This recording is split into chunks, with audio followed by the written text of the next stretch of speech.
Hello, everyone. This is Empowering Democracy. I'm your host, Joe Firestone. Our topics for tonight are peaceful protests, peaceful campus protests, that is. Also, South Africa's further request for the International Court of Justice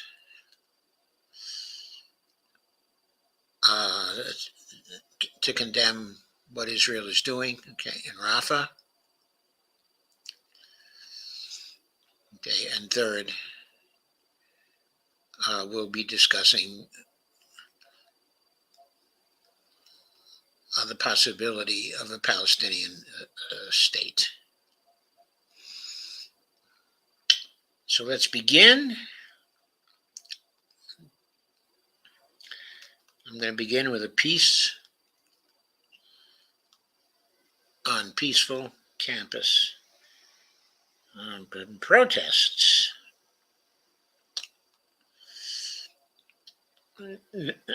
This article was done by Common Dreams, or carried at Common Dreams anyway. The caption under the photograph you're seeing is pro-Palestinian students gather on the campus of Wayne State University, that's in Michigan, in Detroit, to protest the Biden administration's support for Israel in Detroit, Michigan on May 6th, 2024. The headline is analysis finds nearly 100% of Campus Gaza protests have been peaceful. Now that's quite a headline. Quote, if someone is speaking more about, quote, violent encampments, unquote, than they are about violent genocide of the Palestinians, they have a problem reflective of deep and dangerous biases, unquote, said one supporter. This piece was written by Julia Conley, who's a member of Common Dreams staff, and it was written on May 10th, 2024. Just over a week after U.S. President Joe Biden defended police crackdowns on dozens of anti-war protests on college campuses by declaring that students don't have, quote, the right to cause chaos, unquote, a new analysis on Friday, that's last Friday, of course, showed that nearly all the campus demonstrations have not been violent, at all. And many that have descended into violence did so due to police interventions or aggressive counter-protests. The Armed Conflict Location and Data Project, ACLED, examined 553 campus protests that took place across the United States between April 18th and May 3rd, and found that fewer than 20 out of 553 resulted in serious violence or property damage, meaning that 97% of the protests remained nonviolent. The group categorizes demonstrations as violent only when, quote, physical violence that arises above pushing or shoving takes place, or when property damage includes protesters, quote, breaking a window or worse, unquote. ACLED's latest analysis comes after a previous study released on May 2nd, which found 99% of campus protests in the first days of the burgeoning student-led movement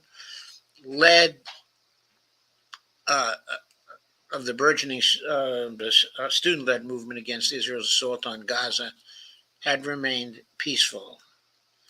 In the latest report, analyzing the 3% of protests that became violent, ACLED found that at half of those students clashed with police who had been sent in to clear the peaceful student encampments, which should have been allowed to proceed unimpeded, according to Biden's speech about the protests on May 2nd, in which he said, quote, peaceful protest is in the best tradition of how Americans respond to controversial issues. So Biden endorsed, this is my editorial comment, Biden endorsed peaceful protest, but at the same time, he did not condemn the interventions of the police at those peaceful protests. So he says he's for peaceful protest, but he also seems to be for police interventions in peaceful protests. It's the usual situation of Biden wanting to have his cake and eat it too. Going on with the peace. At one protest at Washington University in St. Louis, 3 police officers were injured, and at the University of Wisconsin, Madison, on May 1st, a state trooper was reportedly injured after being hit with a skateboard. ACLED found 2 instances of serious property damage. A protest at Portland State University where students shattered glass and damaged computers and other furniture while occupying a library, and the occupation of Hamilton Hall at Columbia University where students broke windows. But examining the campus protests as a whole, ACLED did not find evidence of the, quote, disorder, unquote, Biden spoke of when he said earlier this month that, quote, vandalism, trespassing, breaking windows, shutting down campuses,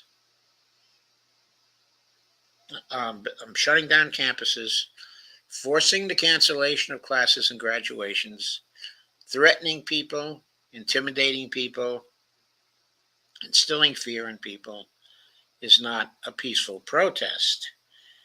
The most significant violence that's erupted at a campus protest so far, according to ACLED's data, was an attack by a pro-Israel mob on an encampment at the University of California, Los Angeles, which went on for hours as police stood by. Quote, as someone is speaking more about violent encampments, unquote, than they are about violent genocide of the Palestinians.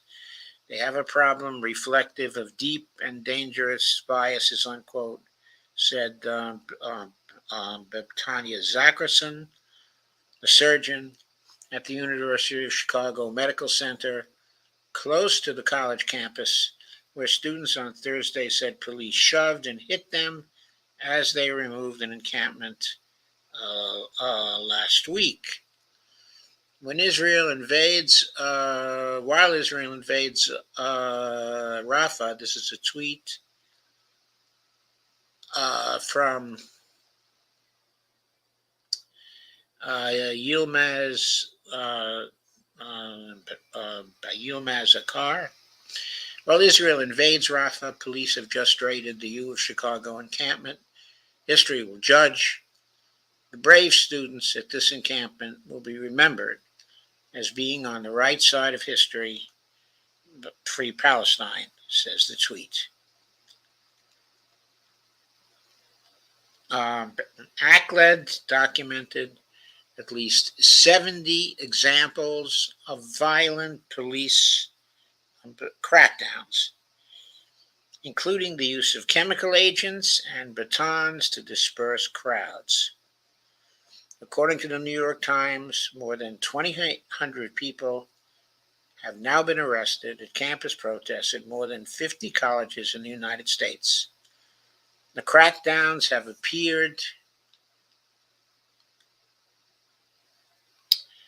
to mobilize Palestinian rights supporters in the United States and abroad, with campus demonstrations spreading in Europe, the Middle East, and South Asia.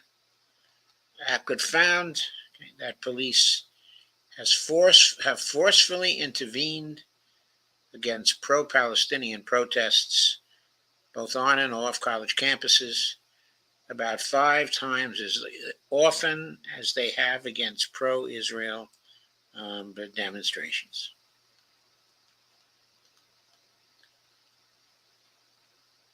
So, to me, that sounds like a pretty definitive study. Of course, it doesn't deal with the situations where groups of students, are blocking other students from certain entrances on campuses, or are having verbal exchanges, with other students. But on the other hand, that's not what we usually mean by violence as well. Some people have pointed out that some students not supporting Palestinian rights or not supporting, the demonstrations, have been insulted, have been accosted, have been blocked, from where they're going by some of the protesters.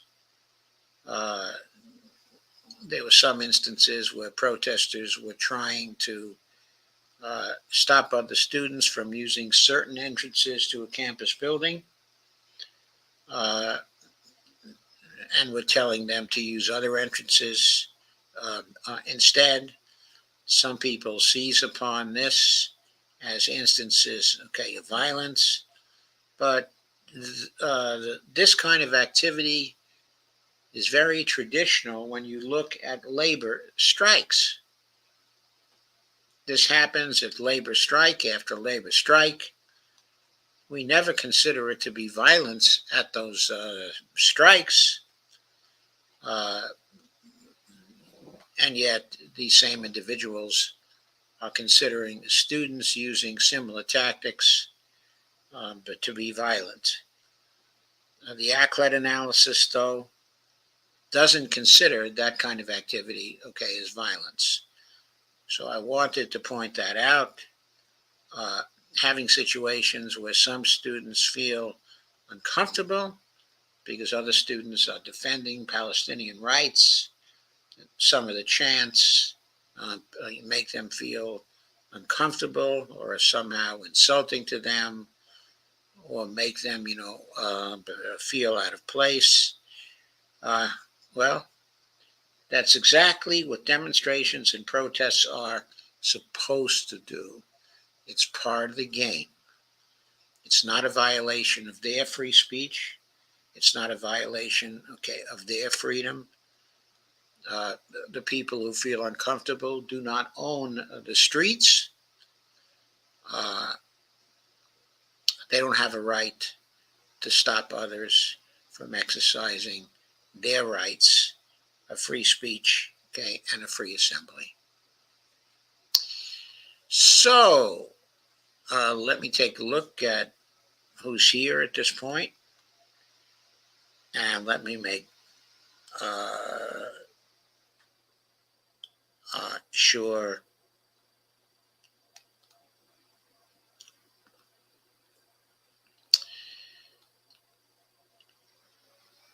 that this is being shared on Facebook appropriately.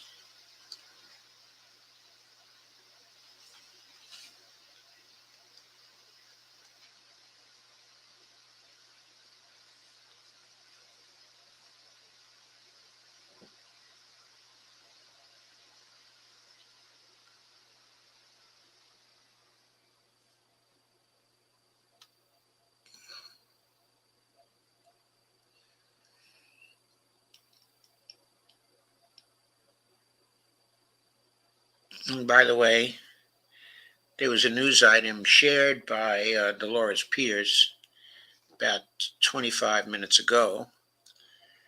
A Providence judge issues a not guilty filing for 41 Brown University pro-Palestinian protesters who were accused of trespassing last semester. The judge said he thinks the student protesters held a respectful protest and said, quote, I think this is a reflection of what nonviolence and peaceful resistance, frankly, is supposed to look like. And there's a picture of the students there. I'm not sharing that, but there's a picture of students being perfectly peaceful and holding up signs. Again, they were arrested for trespassing. So, okay, let me go back to the comments. Okay, D has commented and says hello to everyone. And K. Ryan says, hi, D, glad to see you. Okay, I'm only aware of D and K but being here, but my meter tells me that there are actually 12 people here. So there are many more. Please say hello or indicate that you are here. I would appreciate that. So let's get on to our second piece. I would like not to run over tonight, so I can go over to D and help her out.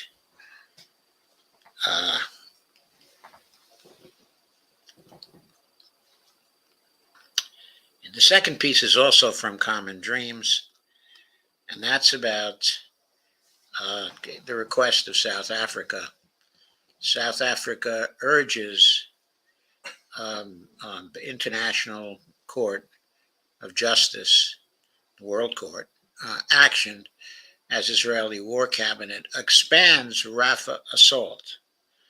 Quote, despite repeated orders by the court, Israel has not changed its conduct, unquote.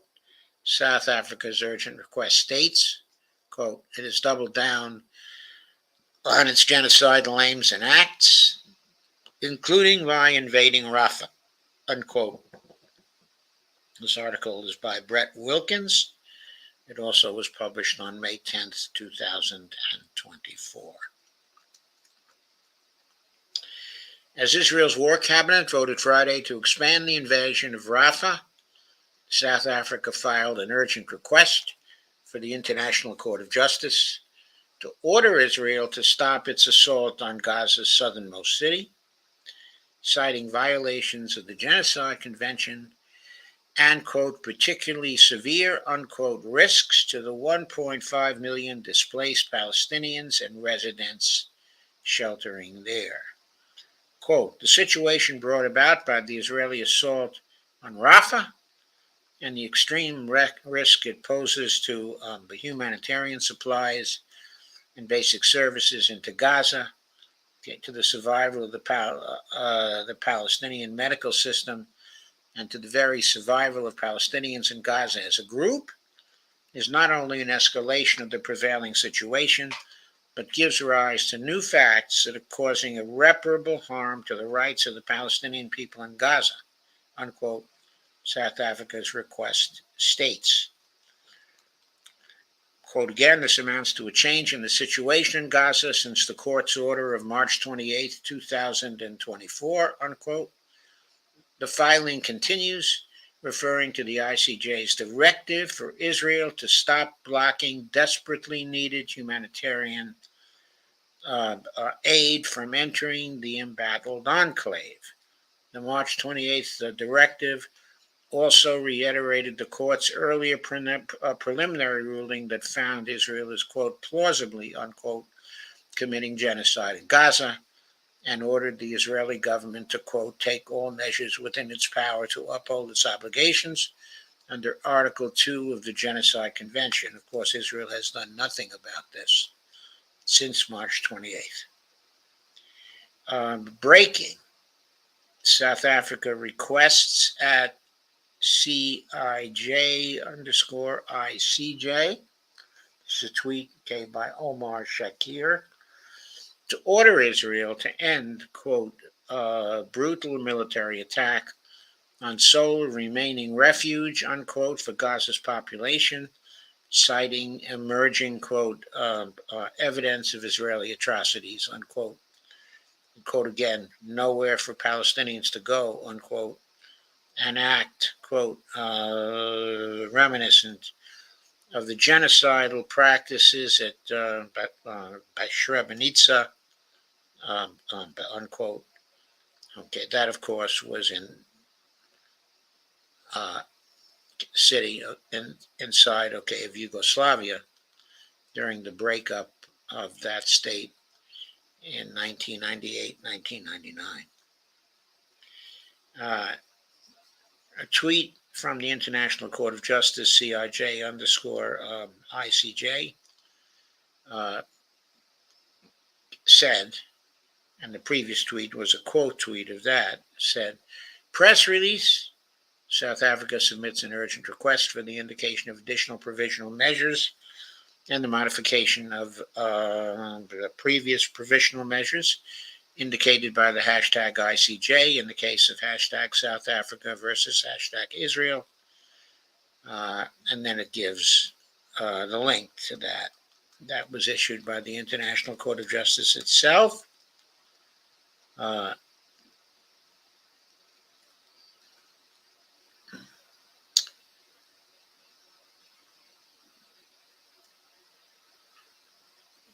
The treaty to which Israel is a party, as is the United States, by the way, defines the crime of genocide in part as, quote, killing members of a group, unquote, and, quote, deliberately inflicting on the group conditions of life calculated to bring about its physical destruction in whole or in part, unquote, which South Africa's request says Israeli forces are doing in Rafah.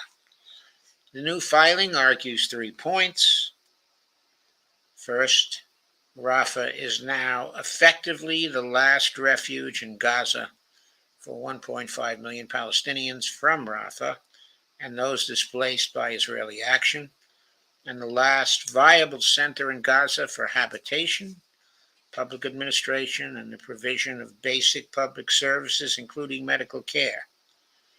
By seizing control of the Rafah and Karam Shalom, the Karim Abu Salam crossings, Israel is now in direct total control of all entry and exit to Gaza, has cut it off from all humanitarian and medical supplies, goods, and fuel, on which the survival of the population of Gaza depends, and is preventing medical evacuations. And the third point, the remaining population and medical facilities are at extreme risk, given the recent evidence of evacuation zones being treated as extermination zones, the mass destruction and mass graves at Gaza's other hospitals, and the use by Israel of artificial intelligence, AI, to identify, quote, kill lists, unquote. Quote again, the incursion followed a 2-week intensification of Israel's military bombardment of Rafah, to which hundreds of thousands of Palestinians had previously been ordered by Israel to evacuate for their safety, unquote, the South Africa filing states. And quote again, an estimated 100,000 Palestinians in eastern Rafah, many of them already displaced 9 times over, were given less than 15 hours to evacuate. Many were simply unable to flee. None have anywhere safe to go, unquote. The document cites media reports of the, quote, extreme brutality and indiscriminate nature of Israel's attack on areas of Rafah, both within and outside the evacuation zone, unquote.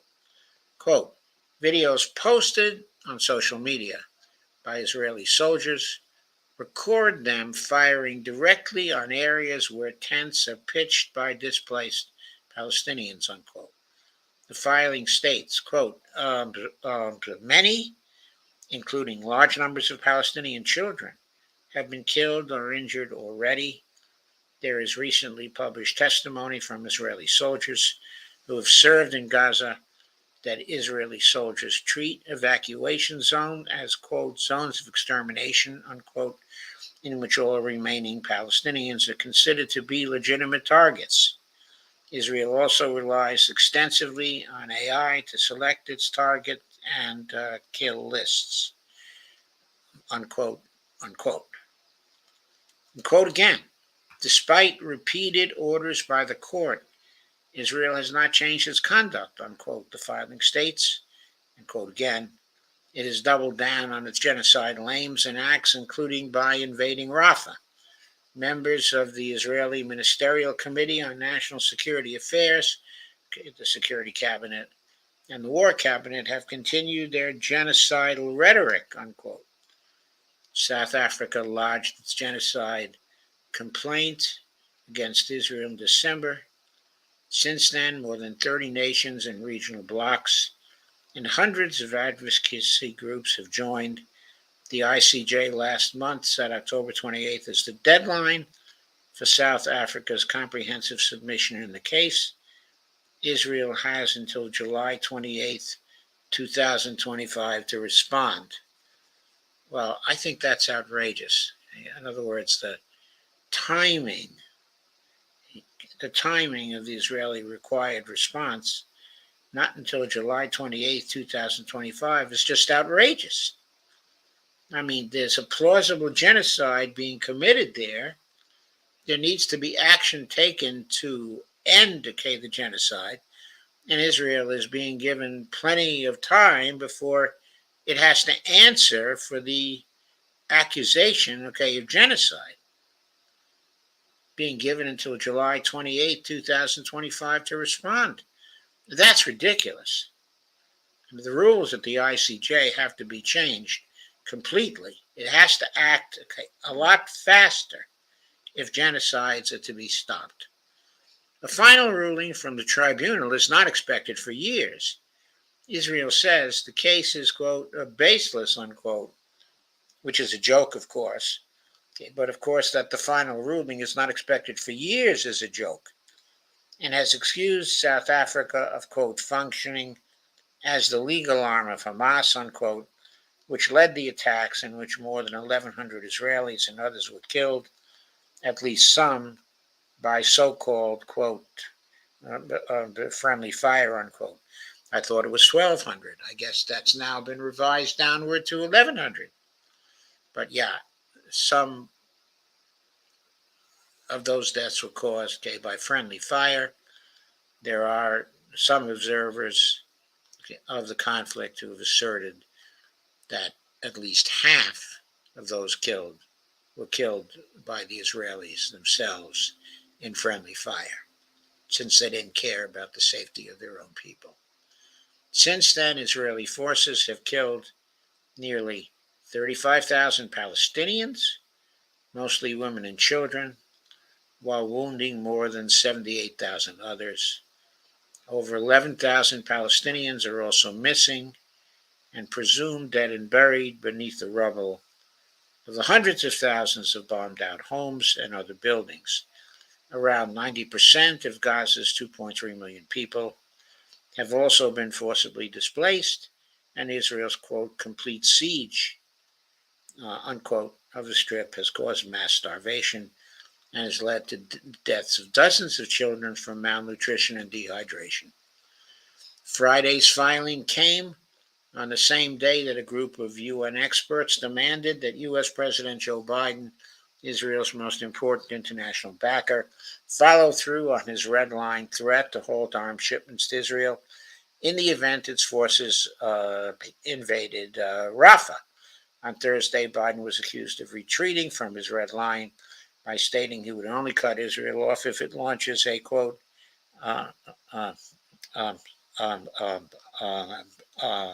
major, unquote, assault on the city. Of course, who knows what is major? I mean, what does that mean? But simply apart from that, since he drew the major red line and since he stopped, a shipment of arms of the 2,000-pound bombs and the 2,500 pound bombs for one day. Okay, he then went ahead and ordered a new shipment of $1 billion worth of bombs to Israel. After one day, and loud outcries by the Republicans, okay, and various other people, he quickly caved and is shipping $1 billion, okay, in more arms to Israel.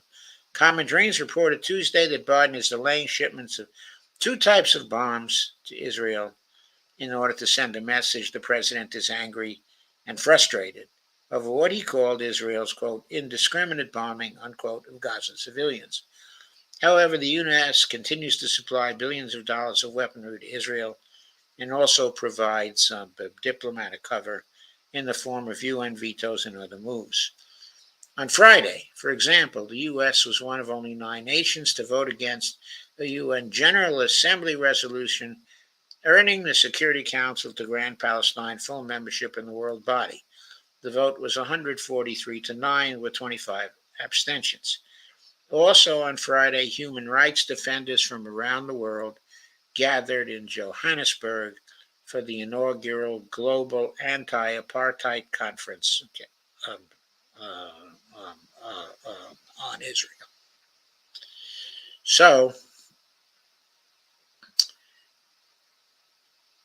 what's not said, okay, in this article is the new South African complaint was motivated by the foreign minister of South Africa, Naledi Pandor, a very outstanding advocate of human rights from South Africa, who has been behind the South African effort to get the Israelis to comply with international law from the beginning. It was an outstanding effort, another outstanding effort, okay, on her part. I thought, okay, it was necessary to say that. But now, speaking of the ambiguous Joe Biden's attitudes and actions with respect to this,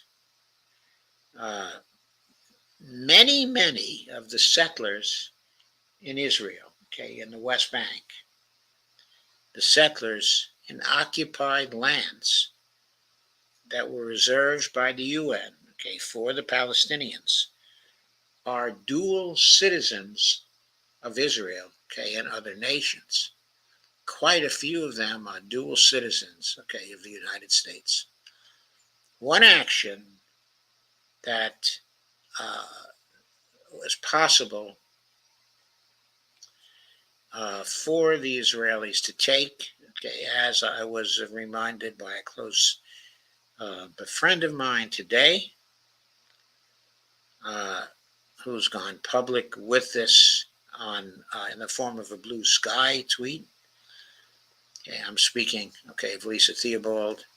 Okay, of course, she pointed out that it was within the power of the State Department to order the settler dual citizens who come from the United States to return to the United States within, let us say, 72 hours or face the revocation of their U.S.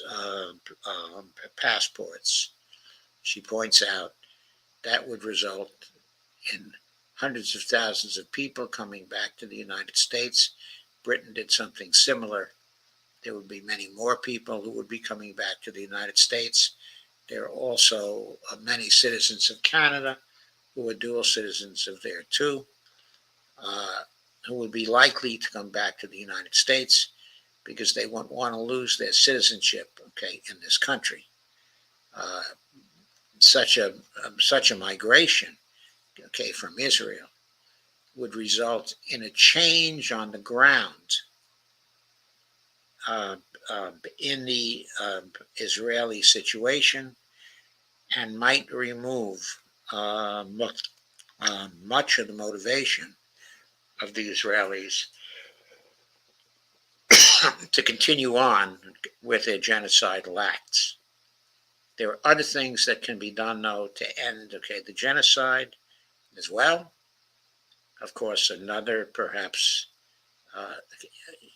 a simpler action of the United States that is within Joe Biden's power to do. Of course, he would face a militant Congress if he did this.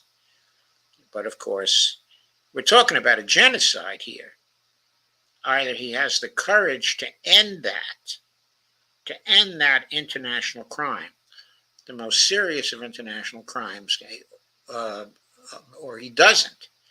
And if he doesn't have the courage, to end that, he's not only violating international law, is not only complicit, in the genocide, but he also, for that reason, deserves to be absolutely defeated, in the election in the fall, inside, of the United States.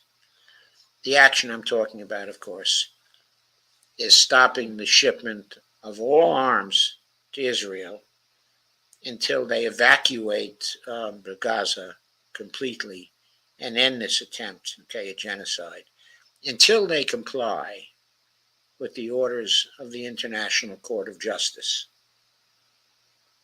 It is, of course, I have to emphasize, that the Genocide Convention is something the United States is also a party to. So the United States has an obligation which is the law of the land. It's the law of the land and trumps mere legislation from Congress. That obligation is to do whatever is in the power of the United States to do to end this particular genocide. Joe Biden is simply refusing to fulfill his obligation under the Genocide Convention to do everything in his power to end, that particular genocide.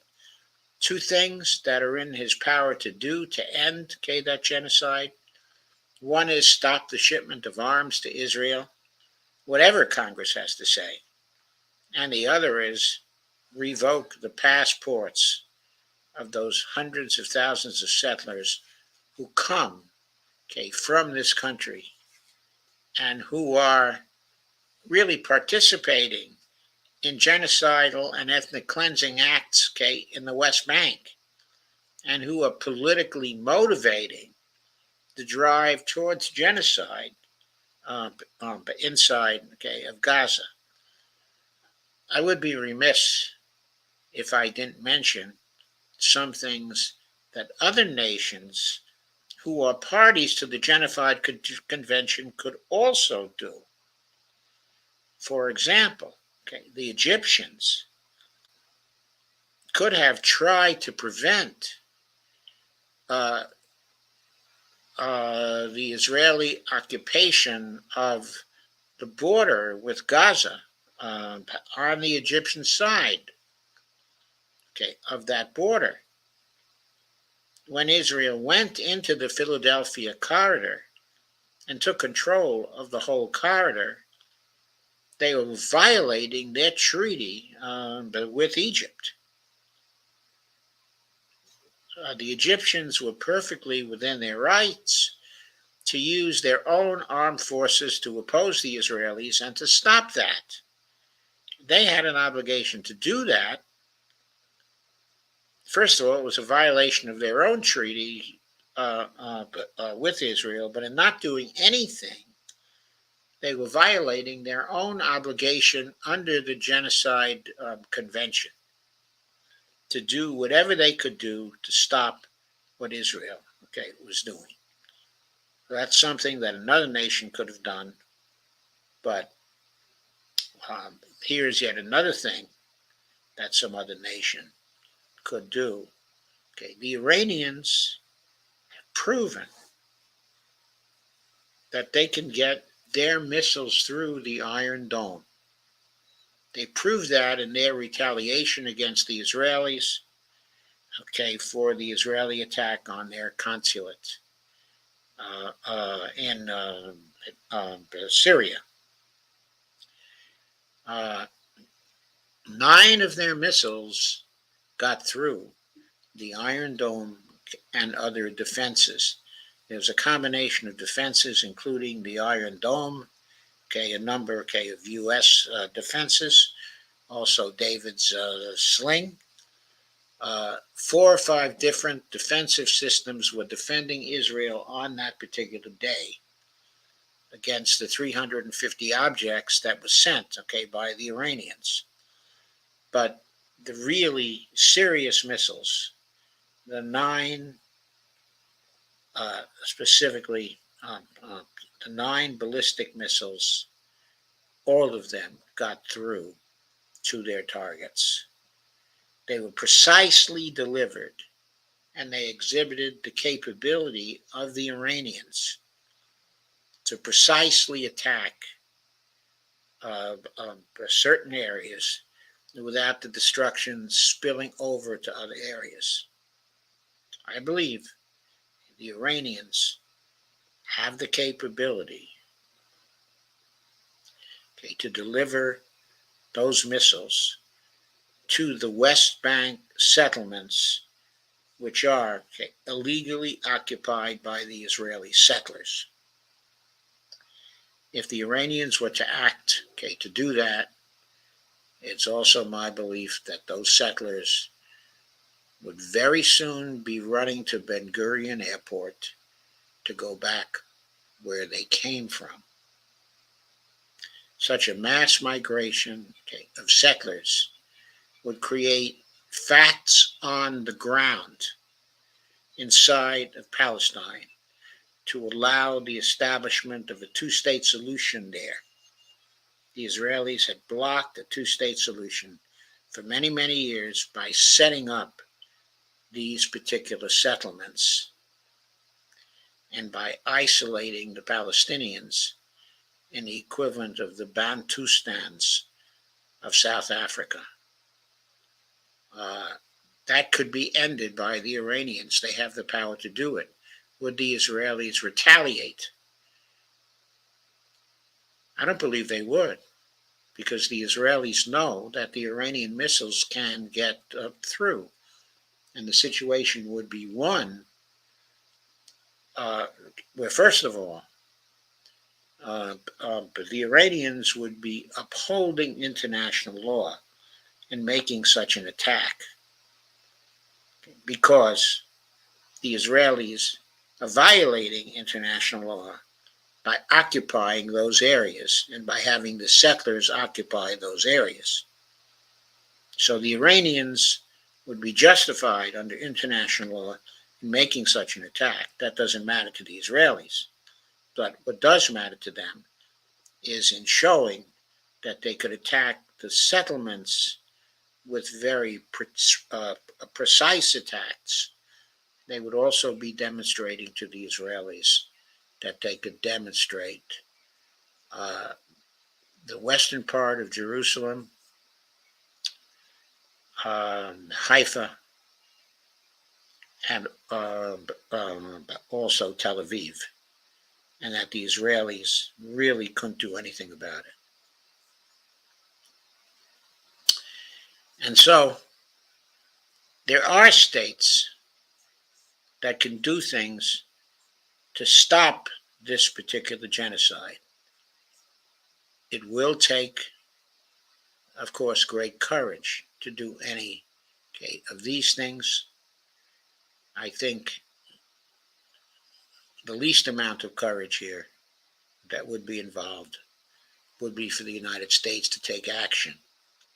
But I'm afraid that courage on the part of our government has been in very short supply for some time.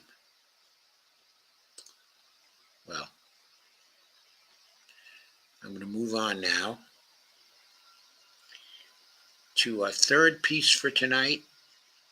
I guess I'm now running a little behind, but let me share that one. Let's see if I can't speed this up. Brandy's here, but she's here in pain, I'm afraid. I'm sorry to hear that, Brandy. Okay, this article is simple, okay, brief, but it's very good. It's called A Simple Fact. There will be a Palestinian state, its location, Palestine. Only a fool doesn't understand that eventually there will be a Palestinian state. And we Israelis are the biggest fools. This article was written, okay, by Alon Idan, a citizen of Israel, a Jewish citizen of Israel. It's from Haaretz. Okay, I picked it up at Portside. It was published on May 10th, 2024. There is a Palestinian flag being flown by the Western Wall, the Wailing Wall, if I'm not mistaken.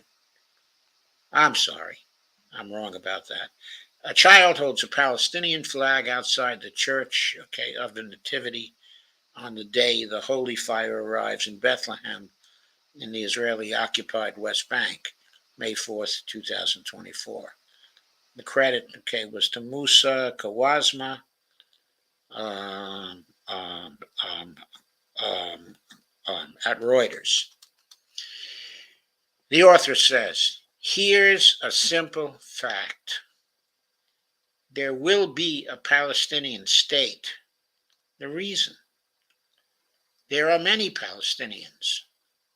Location of the Palestinian state, Palestine. Everything we Israelis experience right now.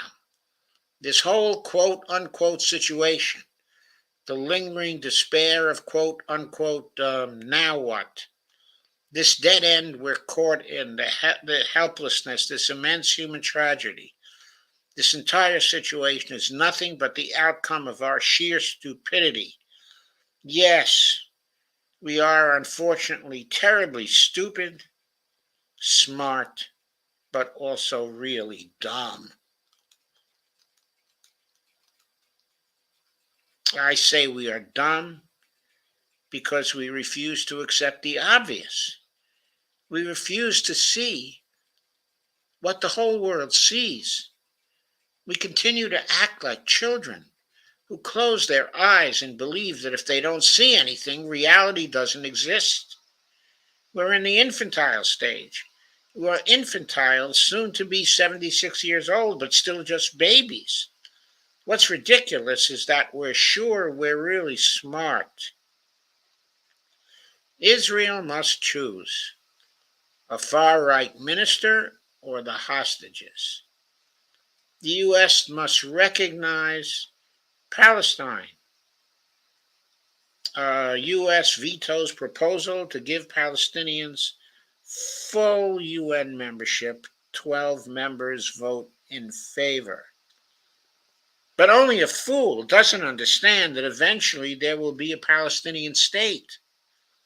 Only a fool doesn't understand that a Palestinian state will be established because there are Palestinians. Only someone infantile doesn't understand that there will be a Palestinian state in Palestine, here right next to us, 5 minutes away from the city of Kfar Saba. An old baby. When you think of the so-called Israeli right, you realize that it represents nothing more than the infantile side of us all. It's the omnipotent side, the part of us that thinks we're all powerful, and if we only imagine a certain reality, it will indeed be realized. When a toddler behaves like this, the parents gives him or her a pacifier and tries to calm things down. When an adult behaves like this, it's called psychosis. And there is a picture of, let's see who that is. That's probably Daniela Weiss. No, sorry. Minister of National Missions, the Oret Struk.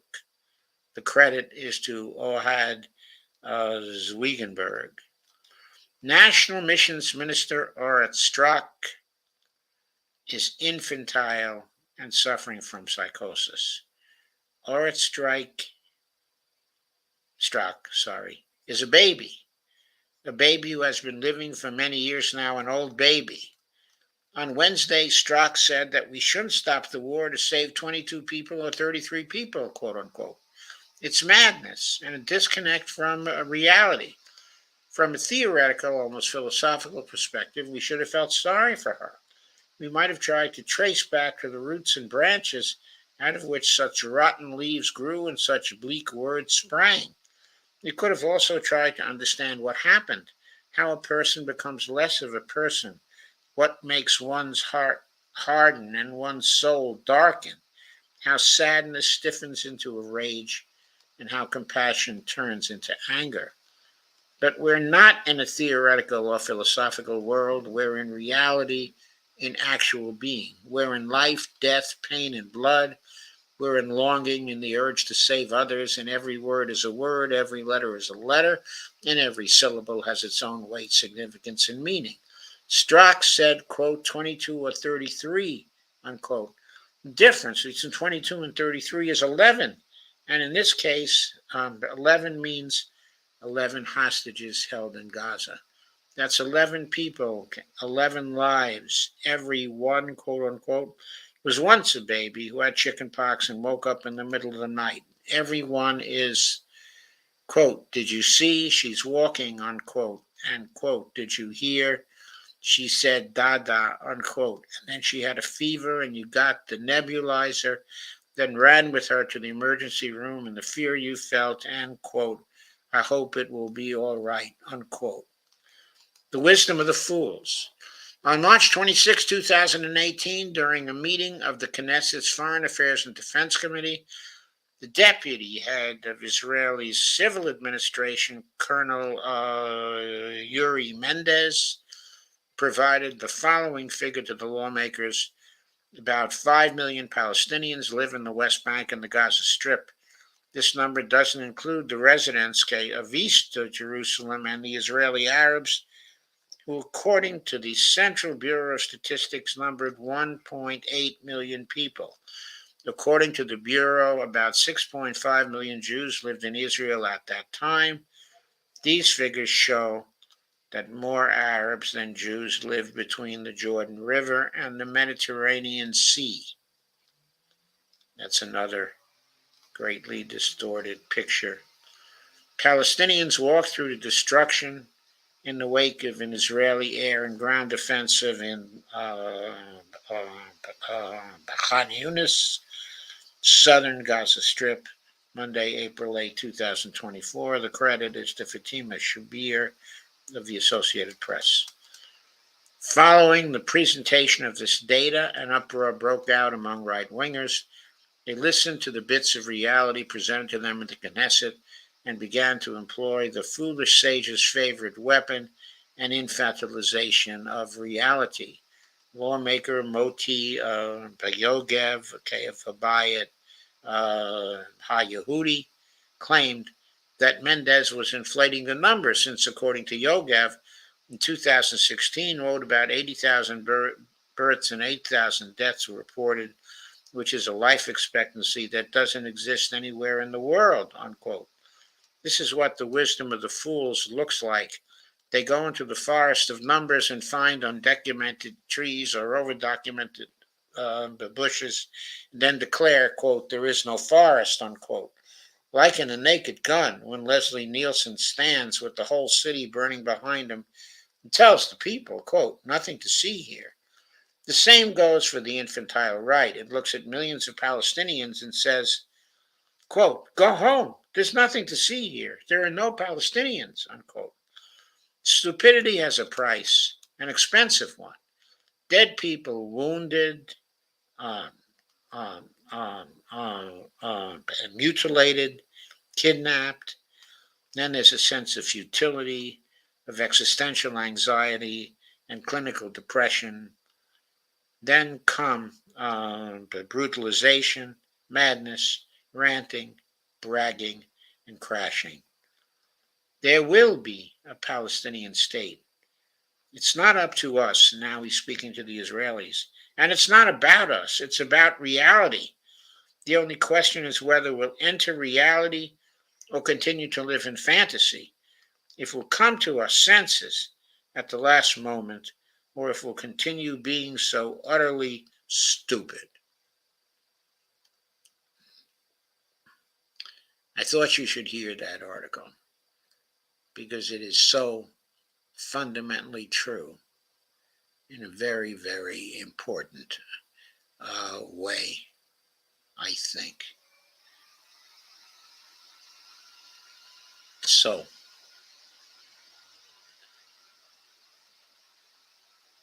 I did want to divert a bit from my program to go briefly into a piece which appeared at CNN and which I saw rather late, just to be truthful or put things in greater perspectives. The UN says total number of deaths in Gaza remains unchanged after controversy over revised data.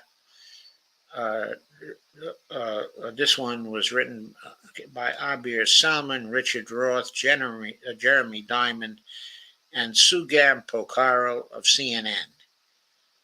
And it was updated to 12 a.m. Eastern Daylight Time, Tuesday, May 14th, 2024. Not going to play the video. There's people being put into, I don't know, okay, if that's an ambulance, probably is.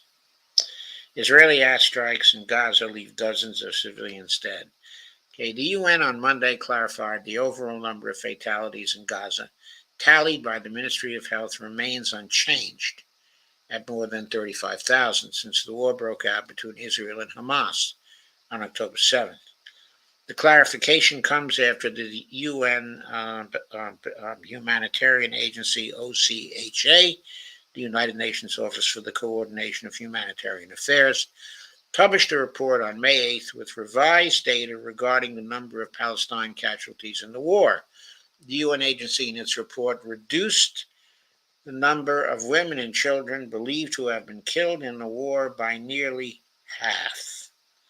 The number was reduced because the UN says it is now relying on the number of deceased women and children whose names and other identifying details have been fully documented, rather than the total number of women and children killed. So, in other words, if they relied on the total number of women and children killed, they wouldn't have cut in half the number of women and children who were killed. But they insist that before they count them as killed, they have to have their names and identifying details fully documented. The ministry says that bodies that arrive at hospitals get counted in the overall death count. So, in other words, the bodies of the women and children, okay, that were observed to arrive at the hospitals were counted in the overall death count, and that still remains a valid count. But because half of those bodies were not fully documented, they've changed the total number of women and children who were killed. UN spokesperson Farhan Haq told a daily briefing at the UN that the health ministry in Gaza recently published two separate death tolls, an overall death toll and the total number of identified fatalities. In the UN report, only the number of fatalities whose entities, such as name and date of birth, have been documented was published, leading to confusion. According to Haq, the ministry published a breakdown of 24,686 fully identified deaths out of the total of 34,622 fatalities recorded in Gaza as of April 30th. The fully identified death toll comprises 7,797 children, 4,959 women. So what's that, about 12,800, 1,924 elderly. That gets you up to 14,000 and 10,006 men, which gets you up to the 24,686 fully identified deaths. But there were another 10,000 deaths. Is there any reason to believe that the same proportion of children and women were not killed in those other 10,000 deaths?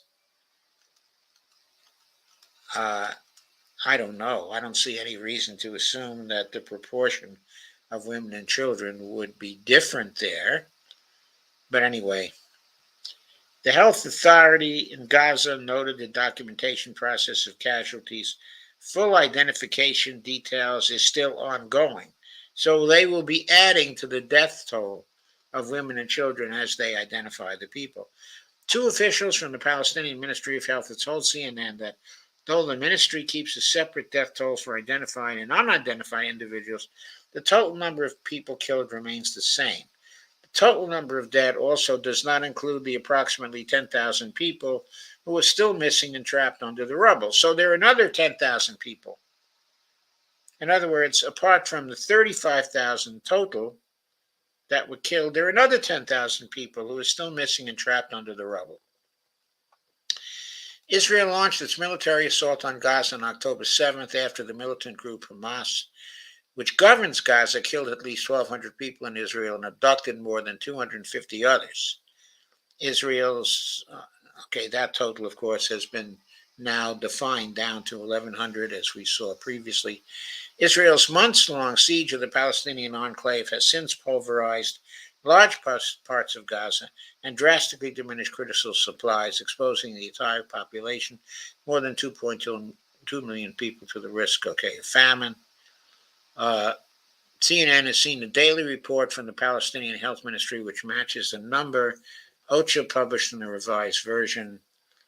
A total of 15,103 children and 9,961 women have been killed in Gaza since October 7th, the Gaza Ministry of Health said in its latest report. Both the UN and U.S. officials have previously appraised the figures from the Ministry of Health in Gaza as credible. CNN cannot independently verify the ministry's numbers. The ministry does not distinguish between casualties among fighters and civilians. So that's the CNN article. There are some people who are, shall we say, supportive of Israel or proponents of Israel who are saying that, well, since the official figures of 7,797 children and 4,959 who were women are half the figures that existed before, or roughly half, that somehow this makes less serious, or nullifies the seriousness of the genocide, that is going on. I do not myself hold that particular view, and I've made clear in my commentary on this article why I do not hold that particular view. There is evidence that there are 35,000 people killed, and that of those 35,000 people, half of them, or a little less than half, 15,000, were children, and 10,000 were women. So the 25,000 out of the 35,000 are women, and children, and 10,000, are men. And those same proportions, in my view, are likely to apply to the 10,000 still under the rubble.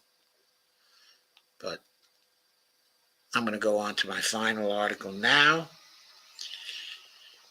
This is an important piece by Vijay Prashad from People's Dispatch. Vijay Prashad is one of the world's greatest writers and journalists, in my view.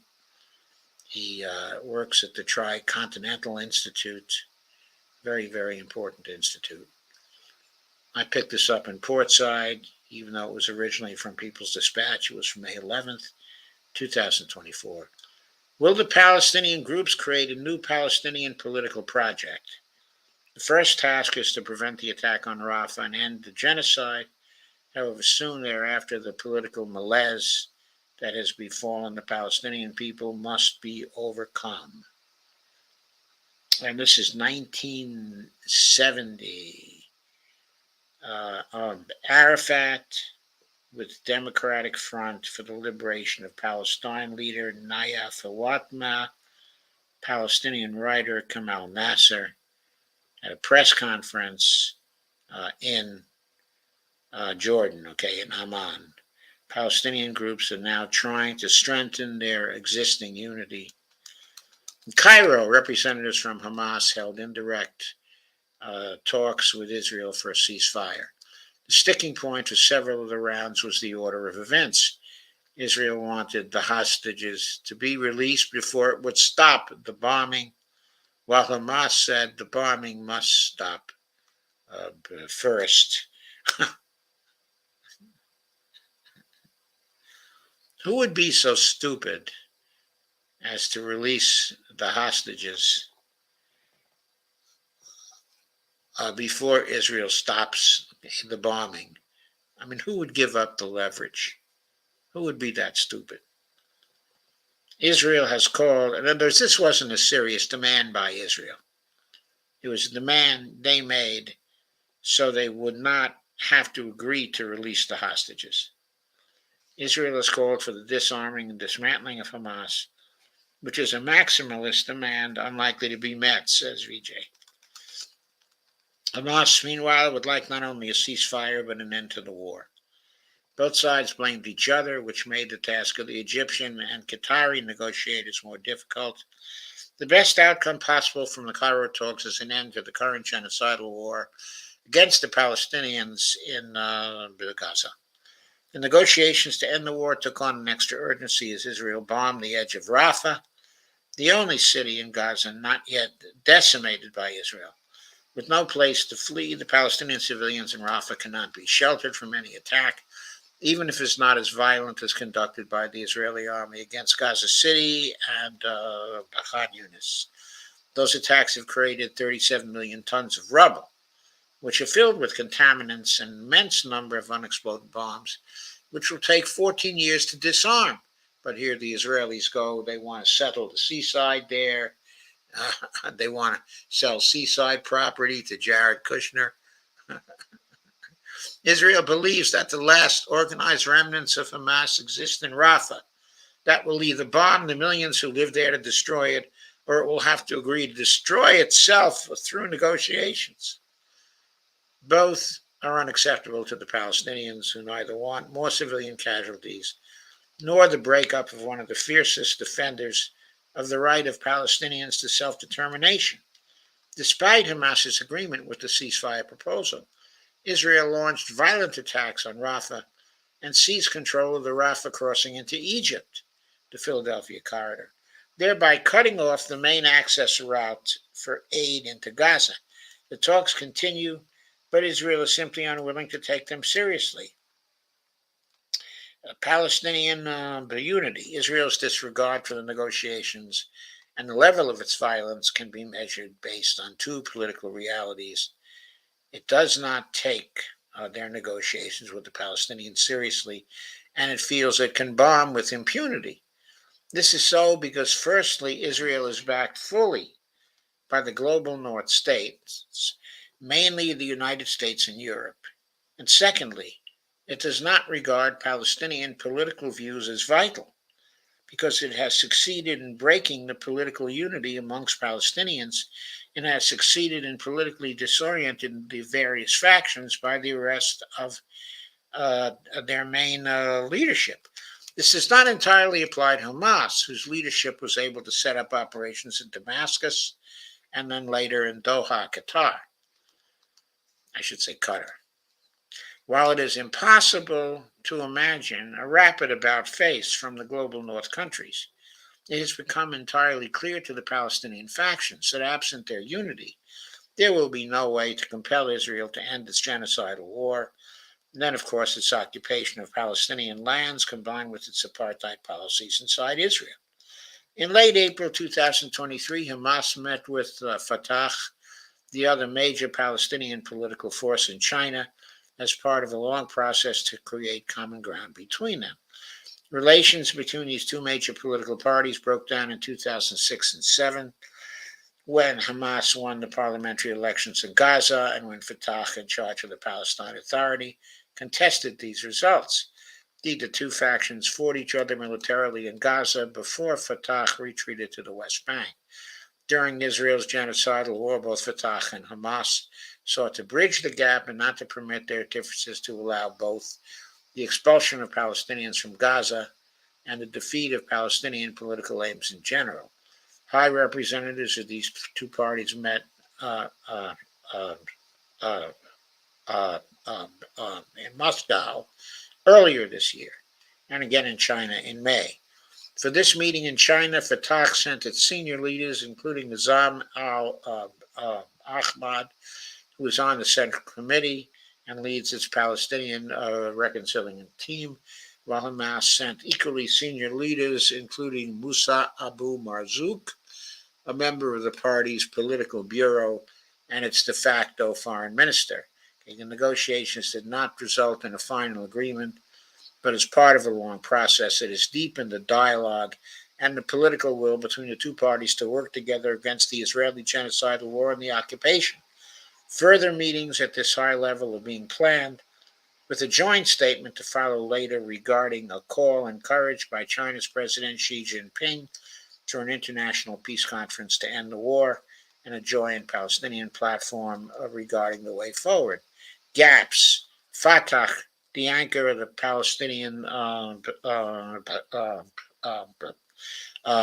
Liberation Organization, the PLO, was founded in 1959 by three men, two of whom came from the Muslim Brotherhood, Khalil al-Wazir and Salah Khalaf, and one of whom came from the General Union of Palestinian Students and would eventually become the main leader, specifically Yasser Arafat.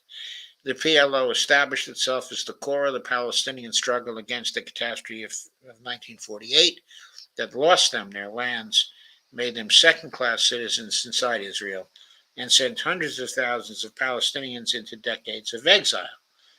The Muslim Brotherhood imprint did not form within the PLO, which took on a national liberation tone.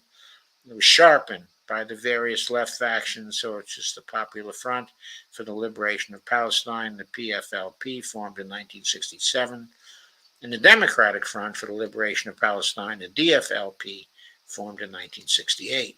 The PLO became hegemonic in the Palestinian struggle, coordinating the political work in the camps of the exiles and the armed struggle of the Fedayeen fighters. The factions of the PLO faced concerted attack from Israel, which invaded Lebanon to exile the leadership and its core to Tunisia. With the fall of the USSR, the PLO began to negotiate earnestly with the Israelis and the United States, both of which imposed a form of surrender on the Palestinians called the 1993 Oslo Accords. Fatah took charge of the Palestinian Authority, which operated partially to maintain the Israeli occupation of East Jerusalem, Gaza, and the West Bank. Angered by what appeared to be a Palestinian surrender at Oslo, 8 factions formed the Alliance of Palestinian Factions in 1993. Within this alliance, the largest groups belonged to the Muslim Brotherhood tradition. They included Palestinian Islamic Jihad, formed in 1981, and Hamas, formed in 1987. But the PFLP and the DFLP initially joined this alliance, but left in 1998 over differences with the Islamic parties. The Islamist parties won the parliamentary elections in Gaza with a slim margin, Hamas's 44% against Fatah's 41%. As a result, it angered Israel and the global North states, who then tried to undermine them. The path to political power through the ballot box having been denied them, then facing sustained Israeli suffocation and bombardment of Gaza, both Hamas and Islamic Jihad strengthened their armed wings and defended themselves against humiliation and attack. Every attempt at peaceful protest, including the Long March of Return in 2018, 2019, was met with Israeli violence. There has never been a moment when the people of Gaza have experienced a year of peace since 2007. The current bombardment, however, is at a different scale than even the worst of the previous attacks by Israel in 2008 and 2014. The main political disagreements between the factions include their different interpretation of the Oslo Accords, their respective ambition for political control, and their separate aspirations for Palestinian society. That their political leaders have been imprisoned for decades and they have been prevented from normal democratic political activity, such as maintaining their political structures and as canvassing the people, has prevented them from bridging their distances. However, in prison, the leadership have had sustained dialogues on these issues. Right after the parliamentary elections in Gaza, the leaders of the five major factions imprisoned in Israel's Hadarim prison wrote a national coalition conciliation document to the prisoners. Marwan Barghouti of Fatah, Abdul Rahim Mala of the PFLP, also Mustafa Badarna of the DFLP, Abdul Khalek al-Nach of Hamas, and Bassem al-Sadi of Islamic Jihad. The document of the prisoners, which was widely circulated and discussed, called for the unity of the Palestinians and an end to, quote, all forms of divisions that could lead to external strife. The text did not lay out a new Palestinian political agenda, but it called for the various factions, quote, to formulate a Palestinian plan aimed at comprehensive political action, unquote. The development of this plan, now almost 20 years later, is a major objective of the talks between the various Palestinian political organizations. There is agreement that the first task is to prevent the attack on Rafah and to end the genocidal war against the Palestinians. However, soon thereafter, the sense is that the political malaise that has befallen the Palestinian people must be overcome, and a new political project must be used to motivate a new political atmosphere amongst the Palestinians within Israel's borders, in the occupied Palestinian territory of East Jerusalem, Gaza, and the West Bank, in the refugee camps in Lebanon, Jordan, and Syria, and in the 6 million strong Palestinian diaspora. So, that's an extremely useful article on the need for a political project, but also giving the historical background in detail of conflict among the Palestinians and the efforts of the Israelis to divide and conquer them, which to this date have been very, very successful. And the reason why we don't have a two-state solution, okay, in place now, and why we have uh, uh, the ongoing genocide, okay, as well. Vijay Prashad is an Indian historian, editor, and journalism. He is a writing fellow and chief correspondent at the Globetrotter. He is an editor of Leftward Books and the director of the Tricontinental Institute for Social Research. He's written more than 20 books, including The Darker Nations and the Poorer Nations. His latest books are Struggle Makes Us Human, Learning from Movements for Socialism, and with Noam Chomsky, The Withdrawal, Iraq, Libya, Afghanistan, and the Fragility of U.S. Power. This article was produced by Globetrotter before it appeared in People's Dispatch, and again in Portside, where I picked it up. So I will look at your comments quickly, and then I will go on to join Dee at her stream. Brandy says, I am here just in pain. Kay says, sorry to hear that. And people greet each other. Kay says, hit the like button. Thank you very much, Kay. Kay says, okay, I'm out of here. Love you all. Andy says, hello, Joe, guests, and friends. Brandy, I wish I could take the pain away. Andy says, Biden the butcher is sending more butchering, more butchering. I read it today. Dee, I'll try to come over when this has ended. Well, I guess it's ended now. because that's the last of the comments. And I'm going to go over to D's now. I'll see you tomorrow. I'll be back with another show tomorrow. I'm not sure yet what the topic of that show will be. There's some interesting domestic stuff to be discussed. But of course, foreign policy is becoming increasingly the primary thing, okay, to be discussed. But there are dump the corruption issues that are very, very important. So I'll probably be discussing those tomorrow. But for now, good night, and hopefully I'll see you all at D's.